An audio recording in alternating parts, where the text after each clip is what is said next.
дар толори машварати донишгоҳи давлатии омӯзгории тоҷикистон ба номи Садриддин Айнӣ вохӯрии раиси шаҳри Хуҷанд Шарифзода Шариф Файз бо донишҷӯёни Хуҷандшаҳр ки ҳозир дар макотиби олӣ ва миёнаи касбии шаҳри Душанбе таҳсил доранд доир шуд. Дар ҷамъомади мазкур раиси кумитаи ҷавонон, варзиш ва сайёҳӣ назди ҳукумати ҷумҳурии Тоҷикистон Аҳтам Абдуллозода, муовини раиси ҳизби халқии демократии Тоҷикистон Раъно Бобоҷониён, вакилони маҷлиси намояндагони маҷлиси олии ҷумҳурии Тоҷикистон Ҷаббор Ахмедов, Дилрабо Мансурова, Гулбаҳор Нозирӣ, корманди маркази тадқиқоти стратегӣ назди ҳукумати ҷумҳурии Тоҷикистон Камолиддин Камолов, корманди вазорати корҳои дохилӣ Хусрав Муҳиддинов иштирок доштанд. дар навбати аввал раиси шаҳри Хуҷанд Шарифзода Шариф Файз ба минбар баромада доираи эълон гардидани соли 2017 ҳамчун соли ҷавонон суханронӣ намуд ва ном бурда гуфт ки имрӯз ҳукумати ҷумҳурии Тоҷикистон дар тамоми макотиби олии кишвар шароити беҳтарини таҳсилро фароҳам овардааст то ки ҷавонон аз он бархурдор гардида дар оянда соҳиби касбу ҳунар бошанд ва ба халқу миллати хиш хизматҳои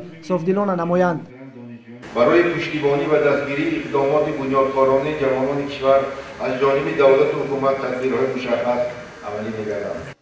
بعداً رئیس کمیته جوانان ورزش و سیاحی نزد حکومت جمهوری تاجیکستان احتم عبدالله‌زاده در مورد جلب جوانان به تحصیل و فرا گرفتن آنها بعد ختم دانشگاه به کارخانه و تشکیلات فکر و اندیشه‌های خود را بیان نمود. نام برده گفت که جوانان یکی از قواهای پیشبرنده جامعه و ملت به شمار می‌رود و امروز کمیته جوانان ورزش و سیاحی نزد حکومت جمهوری تاجیکستان است چاره‌های خوب را راه‌اندازی می‌سازد و برای جوانان شرایط‌های خوب را مهیا می‌سازد.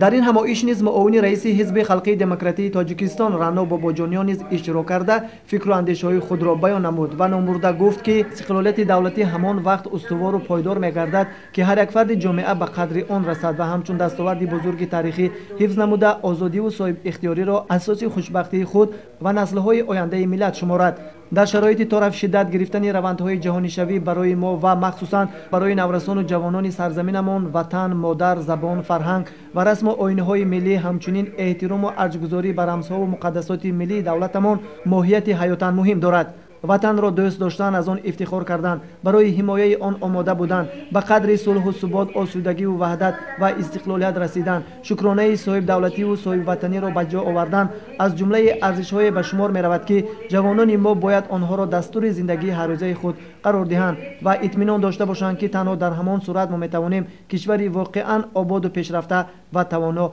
بنیاد نماییم.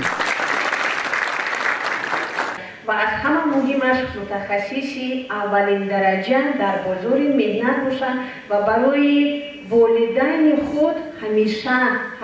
همه وقت فقط آبرو بیارند. صمیمانه و صدقاً دوست داشتن این وطن و این سرزمین، ارج گذاشتن به ارزش‌های نیک ملی و سعی و تلاش کردن به خاطر حفظ و گسترش آنها، همچنین آشتیناپذیر بودن به عقیده و گرایش‌های بیگانه پرستی در مجموع اندیشه ملی را به وجود می‌آورد. زیرا نسل جوان با دانش عمیق، جهانبینی فراخ و اندیشه مستقل و با مسئولیت بلند شهروندی باید قرض فرزندی خویش را نزد خلق و ملت احساس نموده جامعه را به پیش به سوی آبادی و پیروزی‌های نو ببرند. از این رو مسئله بلند برداشتن سطح معرفت سیاسی و حقوقی و خودشناسی و خودآگاهی نسل جوان باید به یک از سمت‌های اساسی رشد دولتداری ملی ما تبدیل یابد. در فرجام میان مسئولین و دانشجویان مبادله افکار صورت گرفت. 15 نفر دانشجویان با سپاسنامه رئیس شهر خوجند و 300 نفر با کمک یک وقته به مبلغ 100 سومانی قدردانی کرده شدند. در فراورد چهاربینی برای 300 نفر دانشجویان شهر خوجند که در مکاتب عالی شهر دوشنبه تحصیل میکنند از جانب مقامات اجرایی حاکمیت دولتی شهر خوجند در چایخانه راحت خوراک نصف روزی تشکیل کرده شد و در درآمدگاه چایخانه عکس خاطروی با رئیس شهر خوجند گرفته شد. با همین واخوری به کار خود حسن انجام بخشید. صابرجان سعیدوف، دلاور رشیدوف، ظفر حسنوف، شهر دوشنبه برای برنامه اطلاعاتی خبر.